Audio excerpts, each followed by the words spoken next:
We provide you the platform to turn your dreams into reality. Give wings to your aspirations with KR Mangalam University. Iran युद्ध में किसी देश को हर तरीके से फायदा हुआ है तो वह रूस है।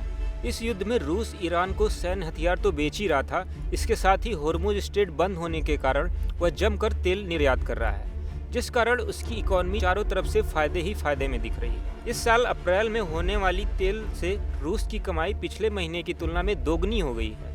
रूस इस वैश्विक मंदी का फायदा उठाकर चीन और भारत जैसे बड़े देशों को तेल बेचकर पूरे फायदे में है। तो अब तक रूस को तेल बेचकर कितना फायदा हुआ, वो कैसे इस युद्ध का फायदा उठा रहा है, आइए इस बारे में हम आपको विस्तार से बताते हैं। ईरान अमेरिका युद्ध से रूस को फायदा। रॉयटर्स के मुताबिक रूस को अप्रैल महीने में सिर्फ तेल से होने वाले कमाई से 9 अरब डॉलर का फायदा होने वाला है, यानी कि लगभग 700 अरब रूबल। आपको बता दें, पिछले महीने मार्च की तुलना में यह बिक्री दोगुनी हुई है। अप्रैल में रूस का मिनरल एक्सट्रैक्शन टैक्स, तेल उत्पादन पर लगने वाला टैक्स, मार्च में 327 अरब रूबल से बढ़कर 700 अरब रूबल हो जाएगा। मार्च में रूस ने अपना तेल उराल्स औसतन $77 प्रति बैरल में बेचा है, जो कि पिछले महीने फरवरी में सिर्फ $44 तक ही था, यानी 73% की बढ़ोतरी। यह देखकर आपको पता लग जाएगा कि पूरी दुनिया में रूसी तेल और गैस की कितनी मांग बढ़ी है। इस वैश्विक संकट के दौरान रूस जमकर कमाई कर रहा है। स्ट्रेट ऑफ होर्मुज बंद होने का फायदा। रूस को इस बड़े फायदे की असली वजह ईरान पर अमेरिका और इजराइल का हमला। फरवरी के आखिरी में जब ये हमले हुए तो ईरान ने दुनिया का सबसे महत्वपूर्ण रास्ता स्ट्रेट ऑफ होर्मुज बंद कर दिया। यहाँ आपको बता दें, इस रास्ते से दुनिया का 20% से ज़्यादा तेल निर्यात होता है। हमले के बाद जैसे ही ईरान ने ये रास्ता बंद किया तो तेल की कीमतें आसमान छूने लग गईं।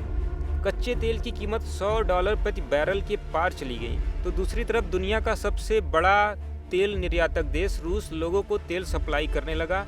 इससे उसकी कमाई एक महीने में दोगुनी हो गई। यूक्रेन युद्ध से रूस अर्थव्यवस्था पहले से ही प्रभावित। रूस के अर्थशास्त्री चेतावनी दे रहे हैं कि 2026 का साल इस तेल बिक्री के बावजूद भी मुश्किल हो सकता है। रूस की अर्थव्यवस्था पहले से ही यूक्रेन युद्ध के कारण धीमी चल रही है।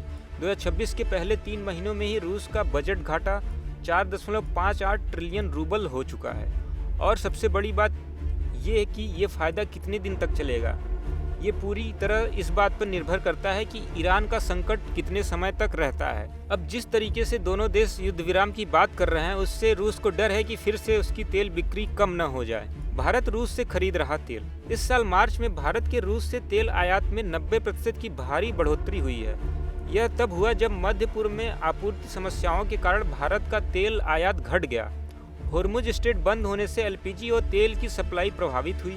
इसके बाद अमेरिका से 30 दिन की छूट मिलने के कारण भारत ने रूस से तेल खरीदना शुरू किया। अब भारत अपनी ऊर्जा जरूरतों को रूस से पूरा कर रहा है। इस दौरान अफ्रीकी देशों से भी तेल आयात किया जा रहा है। तो कुल मिलाकर ईरान इजराइल युद्ध ने रूस को बड़ा तोहफा दिया है, लेकिन ये तोहफा कितना स्थायी होगा ये अभी कहना मुश्किल है। लेकिन अभी के समय रूस जमकर पैसों की कमाई कर रहा है। आपको क्या लगता है, रूस इस बार कितना फायदा उठा पाएगा?